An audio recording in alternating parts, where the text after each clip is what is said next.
les triathlètes, les cyclistes, les argonautes, les passionnés. Je suis en plein milieu d'une sortie là, au milieu des balcons de Beldon, et puis je voulais prendre un petit moment, c'était l'heure de faire une petite pause pour vous présenter ma monture et puis répondre aux diverses questions que j'avais eues sur cette machine. Alors voilà la bestiole, donc c'est un Argon 18, donc ça c'est la marque, le modèle c'est un E119. Là aujourd'hui il est équipé avec les roues d'entraînement des 30 mm en aluminium, et puis normalement en course on a des 78 mm profil design en carbone. C'est un vélo de chrono, c'est pour ça qu'il a des gros tubes très profilés. Quand on le regarde de face, il n'y a pas grand chose qui dépasse. Voilà. Après la question qu'on me pose tout le temps, le vélo combien est-ce qu'il pèse? C'est pas très lourd parce que c'est du carbone. Néanmoins on est quand même à 7,5 kg quand on est avec des roues de compétition.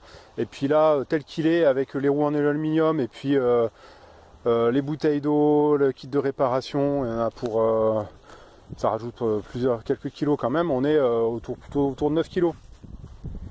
Alors en ce qui concerne la transmission, donc c'est un pédalier de marque Rotor. C'est un pédalier ovale. Donc ça permet d'avoir un meilleur rendement et puis avoir moins de fatigue musculaire lorsqu'on se met à courir sur les triathlons, après le vélo.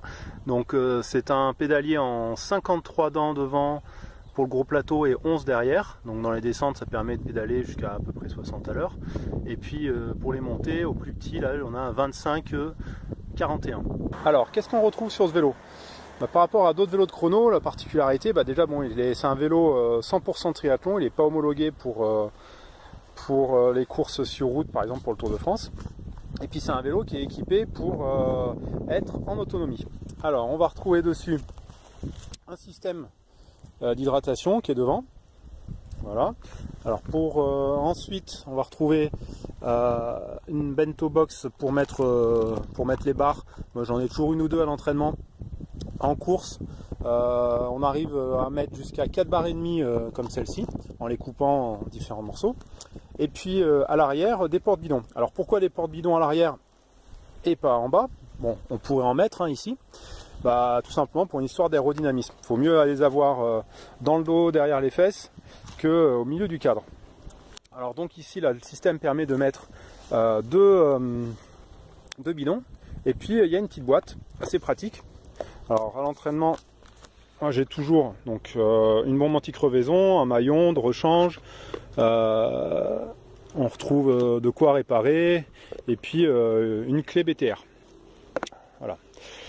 En course là-dedans, moi je mets également un boyau, donc ça prend pas mal, il y a pas mal de place. Après, tiens, petite particularité aussi sur ce vélo, c'est qu'on peut régler les freins assez facilement. Donc c'est des freins qui sont intégrés comme ça. Et si on veut régler la largeur, par exemple si les patins sont usés ou bien si on a changé de roue, on peut tout simplement par une petite clé ici ou bien ici devant changer les freins. Alors les freins, ils sont vraiment bien cachés.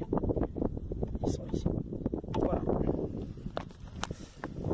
Voilà, que dire de plus? Sur le guidon ici devant, j'ai placé là le compteur.